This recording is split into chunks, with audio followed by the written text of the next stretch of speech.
ఈ సందర్భంలో ఒక మాట బీజేపీ అంటే నాకు జ్ఞాపకం వచ్చింది. ఇవాళ కేంద్ర ప్రభుత్వం కగార్ అనే ఆపరేషన్ పేరు మీద ఛత్తీస్గఢ్లో యువకులను గిరిజనులను ఊచకోత పోతా ఉన్నారు. అది ధర్మం కాదు. వీళ్ళు ఏమవుతున్నది, నక్సలైట్లు ప్రతిపాదన పెడుతున్నారు. మేము ప్రభుత్వం దగ్గరికి వచ్చి చర్చలు చేయడానికి సిద్ధంగా ఉన్నాము అంటున్నారు.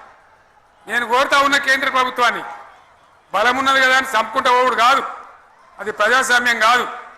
ఆపరేషన్ కగార్ వెంటనే ఆపేయండి. వాళ్ళని పిలిచి, ఆ నక్సలైట్లను పిలిచి డెమోక్రటిక్ స్పేస్ ఇచ్చి చర్చలు జరపండి. వాళ్ళు ఏం మాట్లాడతారో చూడండి. అది కూడా నల్లనా తెల్లనా దేశం ముందరికి రాని.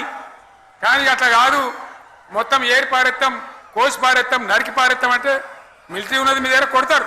కానీ ప్రజాస్వామ్యం అనిపించుకోదు. ఈ మాట ఢిల్లీకి ఉత్తరం పంపిద్దామా? పంపిద్దామా? మీరందరూ సపోర్ట్లు కొడితే తీర్మానంగా భావించి దాన్ని కేంద్రానికి పంపిద్దాం.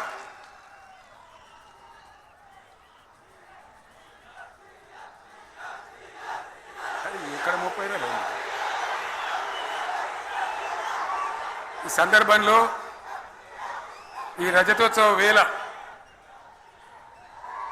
నేను మీ అందరికీ, ఇక్కడ ఉన్న వాళ్ళకు, సభలో లేని వాళ్లకు, టీవీలో నా మాటలు వినే వాళ్లకు, యావత్తు తెలంగాణ సమాజానికి బీఆర్ఎస్ గులాబీ జెండా రజతోత్సవ శుభాకాంక్షలు మరొకసారి తెలియజేస్తూ, మీరందరూ కూడా ధైర్యంగా ఉండండి.